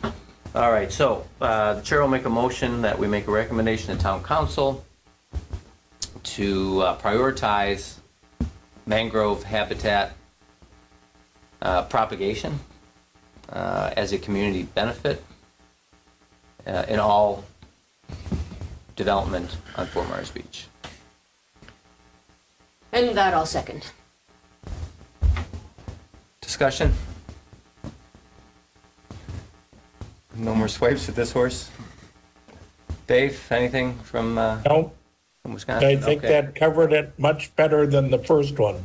Yeah, okay, so hearing none, the motion carries unanimously. All right, so let's move along, if we shall, to members' items. Dave, since you have a hot mic, would you like to start? Anything? Sure. Couple of things. I received an update from Brianna Frankel, who is the Florida Fish and Wildlife critical wildlife biologist. And just to give you the cliff notes of her report, we currently have 3 Wilson plover nests, 1 killdeer, 1 snowy plover nest, and over 100 black skimmer nests, and 17 least tern nests throughout the Fort Myers Beach. There's 4 to 6 fully fledged Wilson plovers, commonly seen around Carlos Point, 6 Wilson plover chicks in the CWA, and 2 near fledgling snowy plover chicks behind the privateer. There's also nearly 200 black skimmer chicks running around Carlos Point. Everywhere you look along mid to South Fort Myers Beach, you'll see small cotton balls with toothpick legs. So basically, we've had a tremendous hatching season at the south end of the island for all of the 4 endangered species, and it's been a great year per FWC.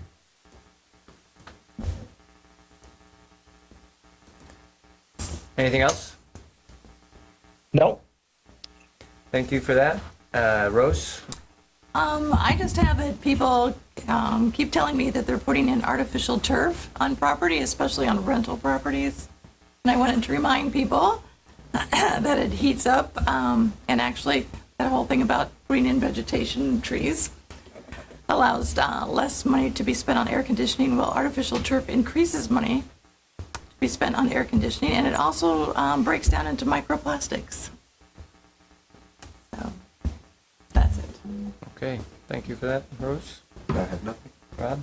The chair has nothing. Mary Rose Paletta, the turtle season, the hatching has begun. I'm happy to announce that our first nest hatched last night, and we're very optimistic about the other 93 nests, and that's a grand number. We're not finished with nesting season, of course. We truly hope that we expect to be into the triple digits within the next few weeks.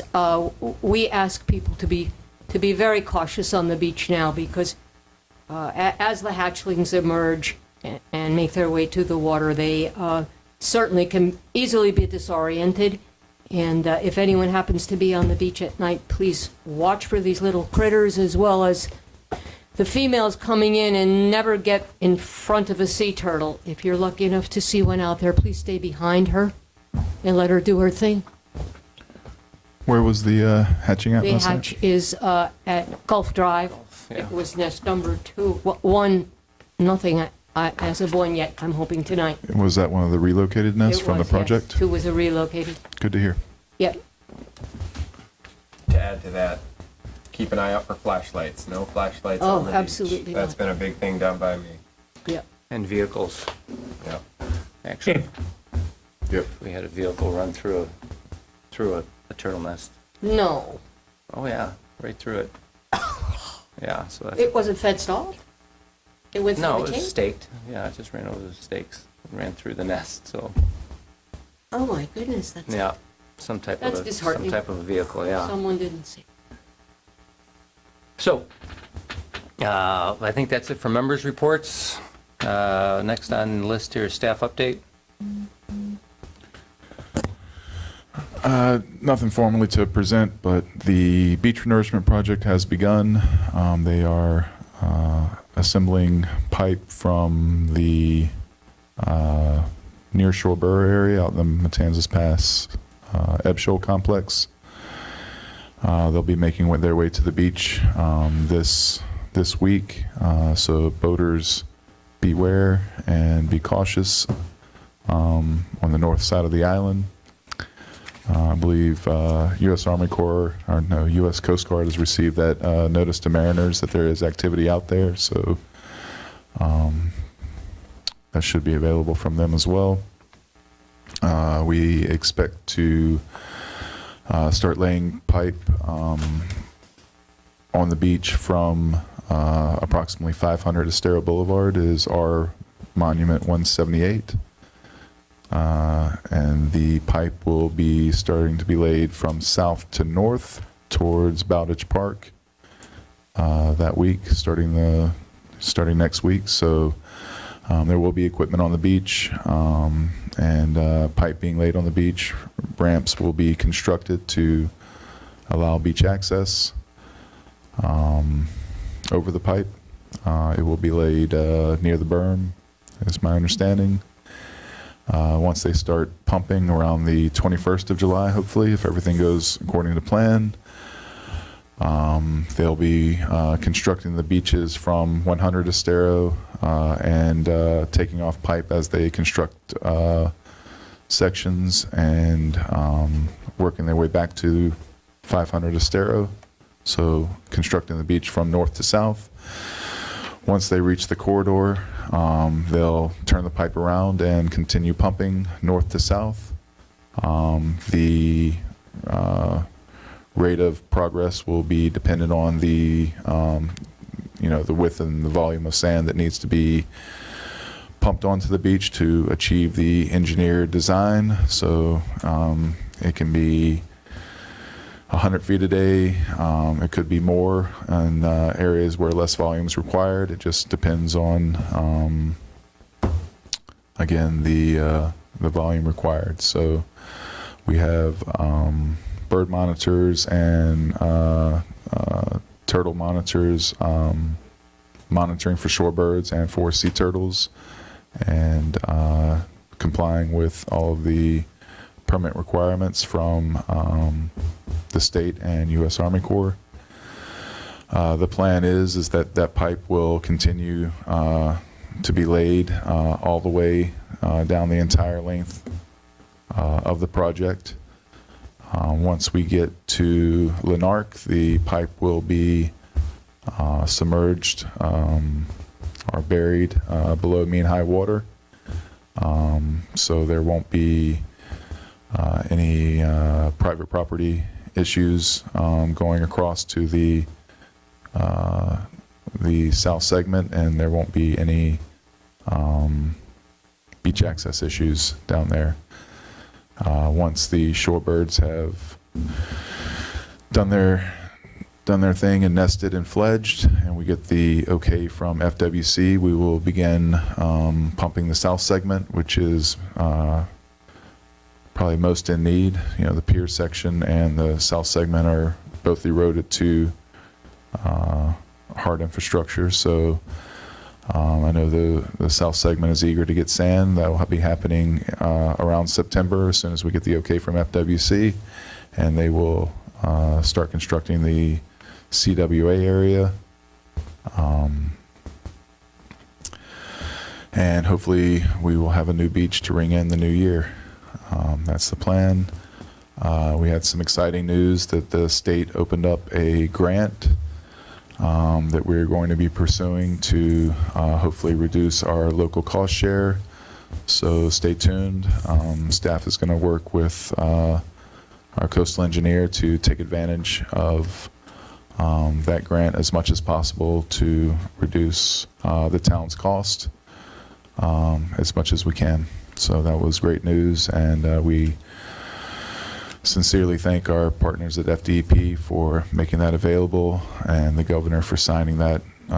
It was part of I think it was originally, I don't know if it was 50 million or 100 million that was made available to property owners for putting fill. The state would take up 50% of that cost of that fill for beachfront property owners.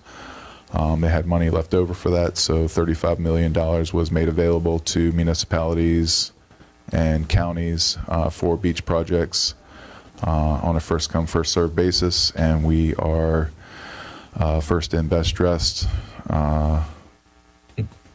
pumping sand, and we'll start getting invoices and getting those paid, and then requesting reimbursement for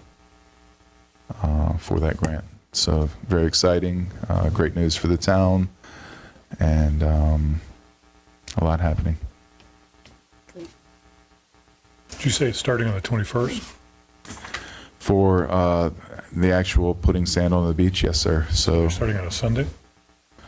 yeah, we're working 24/7. Okay, great, thank you. And again, these are, best laid plans kind of thing.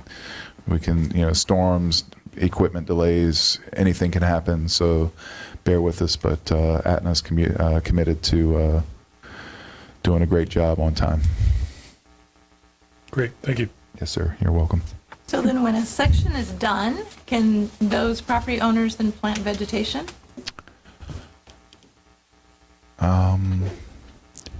Yeah, just have them give me a call and we'll work it. I mean, there's still pipe. Again, that pipe is going to be there For a while. for 6 months.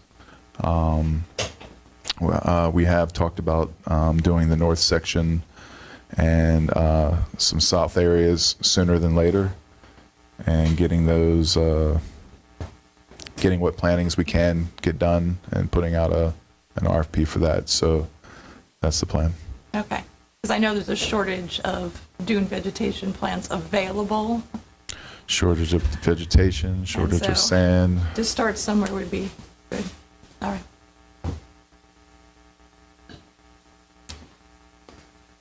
Okay. So we've got public comment. Not seeing any public. We'll move on. Murph Award. Any nominations? Actually, I didn't receive the. And I was just looking through my notes here to determine. And I don't see my notes. I didn't take a notice to the Murphy from last month. It was Pink Shell. It was Pink Oh, it Shell, was Pink Shell. And because of all their plantings. right. So I didn't gonna write receive that. the write-up. I'm not gonna write it. I didn't nominate him. Oh, I thought you did. No, you did. You Oh, nominated yeah, him. I did. I didn't realize I was supposed to write something. Oh, well. Okay. Well, do we? We can do that. Shall we? But you know all the information, Rob. Please, you write it. Okay, I can do that. Yeah. You nominated, so I thought you were. Yeah, doing- I okay. nominated, but I figured you know more of the details. I think, because I think we should explain what was planted and about how grand it looks. Oh no, it was about the turtles, the Turtle Conservancy, right? It was Yeah, they got about their that cert- award. Yeah. Lights. their It was about the their plant. certification as There's, a. right, but I thought it was plantings. It No, wasn't was, plantings, it was the lights. It was. It was all the it was all Window the, tinting. the window tinting, Oh, the lights, okay. everything we did. See, you know all to the be done. details. So- All I know is that it was So there's, extraordinarily yeah, good. requirements that had to be met to be certified. It's kind of like a certified green marina. Mm-hmm. This is a certified sea turtle friendly hotel. And Great. there's just a I hand- will- there's Yeah, just a if you would, handful. please, Rob, and put it in caps. It's important. Yeah. But not angry gaps. Oh, no. Not something positive like this. Yeah, so I'm sorry I didn't. Yeah, I'm sorry put a about that reminder out either, miscommunication. so- Shall we use that for this month's? All right, two for us for Pink Shell. Chairman Johnson, Yes. I would also like to throw out this nomination if I could. Again, this came from Brianna Frankel from Florida FWC, and she wrote this in her June newsletter, and it said, "Local Beach Heroes," and I quote, "You may know this dynamic duo for their business on the beach, Mid-Island Water Sports. What you probably don't know is that they have found 5 snowy plover nests this season. They have gone above and beyond to learn about posting, monitoring, and protecting our beach nesting birds while catering to beachgoers. Thanks to their quick response, we have several snowy plover chicks running around behind the Privateer and Old Wyndham Hotel." And that was written up, and I will send that in, and we can put that as part of her newsletter, as part of the official documents. But I think that's a very strong accolade coming from a Florida Federal Wildlife Agency to single out 2 people that work daily on the beach for their conservation efforts to enhance the endangered shorebirds. Yeah, they're the ones who do all the raking down there, right? They maintain the beach for a number of residents on the Okay. south end. Right. Thank you. Yeah, I just want to say, you know, Chris and Miss Ginger especially has done a great job with doing that monitoring, and I've been very impressed with everything that she's done. So where are we at? Is that a nomination? Or is that I would something- like to nominate them for the Murph Award. I think they're definitely deserving of it. Do we, but how does it, since last month's didn't get done, do you still want me to do this one for this month and then that one for next month? Or how do you want to? I'm just offering it up as a potential Murph Award recipient. Yeah. No, I'm saying I like it. Like Yeah. I'm liking them. I just. So, Well, we had approved. Yeah, we already the approved that, Okay. the That's pink already shell. done, so now we're kind of going forward. Can we do 2 Murph Awards in 1 month? To make up? I don't see that would be a problem. Yeah, I mean, pink shell would be a long article, I would think, because you'd have to explain what the award was and. Be quiet, Oh, Rose. Yeah. Have to write. I think Big Shell is enough. I mean, that's the Murphy Award, and then save other awards for other months. But And we still I'm have to fine do with it. that. why I double up? just, I mean, you know. I brought it up. Let's double up. I brought it up because it was brought up. I see what you're saying. Yeah, in her I mean, we- newsletter. Shall, point of order. Dave, go ahead. You got the floor. No, I said I'm fine with that. I brought it up because Brianna brought it up in her published newsletter. And I think that's, if we want to delay it for next month, I'm fine with that. But I did want to bring it up and make the committee aware of what was published so that we can put it under consideration, if not today, at the next meeting. Yeah, let's do that. Put it That's fair. in the So, bank for consideration. right, so we will run the pink shell, and we will put Mid-Island Water Sports. Dave, is that the correct? Yes, The Webbers. Mid-Island Water Sports, Chris and Ginger Weber. All right.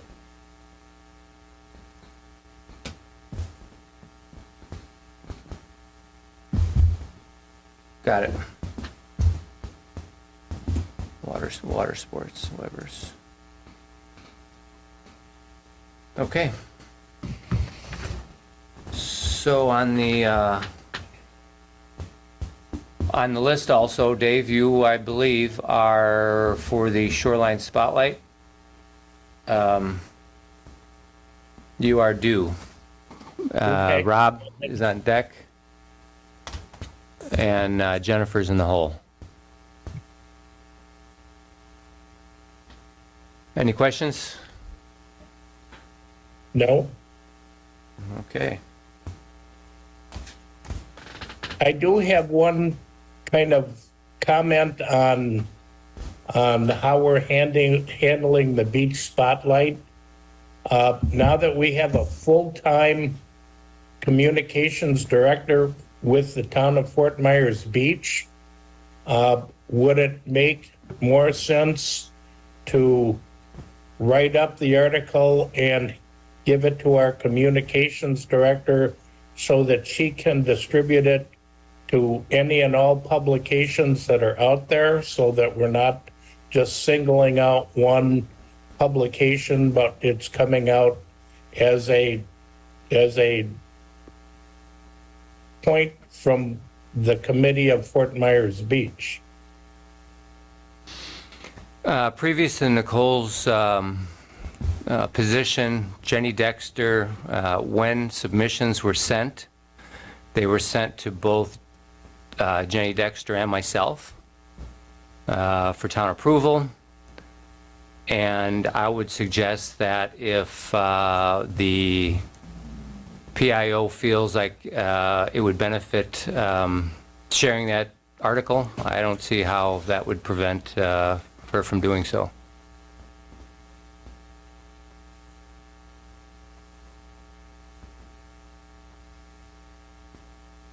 Any questions? Nope. Okay, so on your submission, go ahead and when you send it to me, send it to Nicole Berzinger? Berzinger? Berzin, Berzing. B-E-R-Z-I-N. Okay, I don't know why I put a G-E-R on there, but Berzin. And that should take care of your concern. Okay, thank you. You're welcome. So, let's set the agenda for next meeting. And I would suggest, I would add, or I would posit here that we add the Community Foundation donation again for final review, include Jennifer, and add that. What date are you talking for the next meeting? That would be, what's our normal, is it the second Wednesday? Second Wednesday. It'll be the 7th, or no, the 14th. 14. 14th of August, Yep. which, actually, I may be missing. If you could allow me 1 second here, sorry about that. Yeah, actually, I'll be absent from that meeting. I'll be out of town. Canada fishing. So then our Lucky man. vice chair will be Nice leading the group. Well, we still need an agenda. primitive camp trip. So, Vice Chair, you'll be taking over that meeting? Sounds fine. Okay, so pay attention to the agenda. So we've got Community Foundation donation.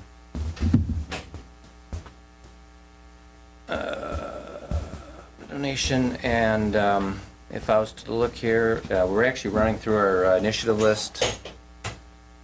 The next two, I think there's only 2 items left. We have 3 tabled, which are the ordinances that are currently withheld due to SB 250. But doesn't that end October 1st? I was going to ask when that ends. Does anybody know offhand? Maybe I don't, 'cause I'm out. Councilman? I know it's been extended, but I don't remember if it's been extended past October or not. So I'd have to, I can check with, The town attorney would know. yeah, and I'll get back to you. Okay, perfect. So actually, Beach School Cooperation was on there, so we will pick that back up with if we have encouragement from town council. We'll have an answer by then, right? Yeah, because they're meeting on the 5th. Okay. So Yeah, it'll be close. yeah, and if I can't, yeah. That's the next town council meeting is the 5th, correct? Yes. So allow me 1 second here to make sure I will. When does that trip start? 9th, yes, okay, so yeah, we'll have an answer by then. So the next items that are on our initiative list, so we will need to, I will actually add, well,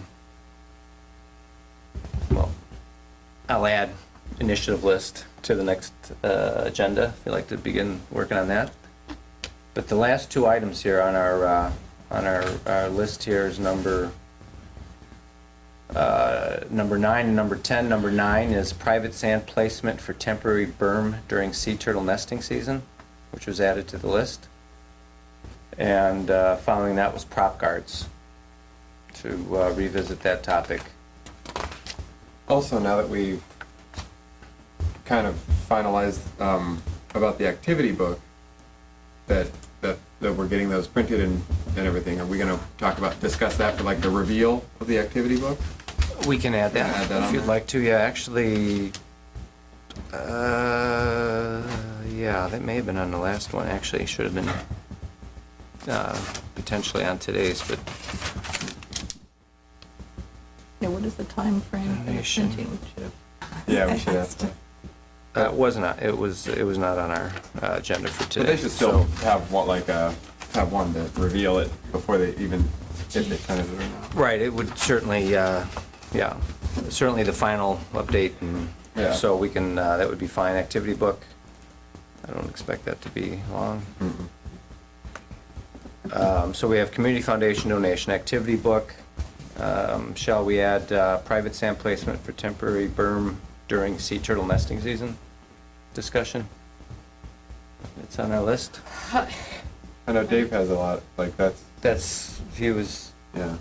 put it on the list. That was, and Chairman Johnson, what I would like to do is, because we're in the middle of sea turtle season, it doesn't really do much to have a discussion. I think we can talk at the end.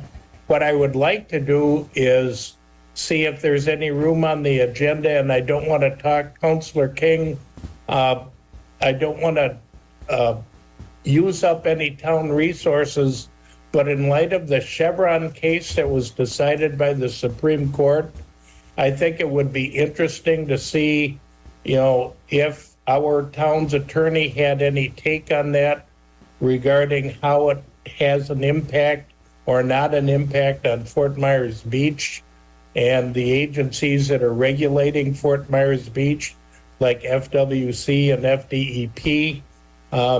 I know it's very early after the decision, but I think, knowing how it impacts us goes a great deal in us planning what we're going to be considering going forward and how we're going to consider it. So I'm just throwing that out. If we want to table that and move it to a later agenda item, that's fine. I just thought if we were going to be discussing something that would be something that would be of interest to a lot of property owners on the island that are regulated by FDEP and FWC, and how it impacts their property rights and the town's operation within that ruling.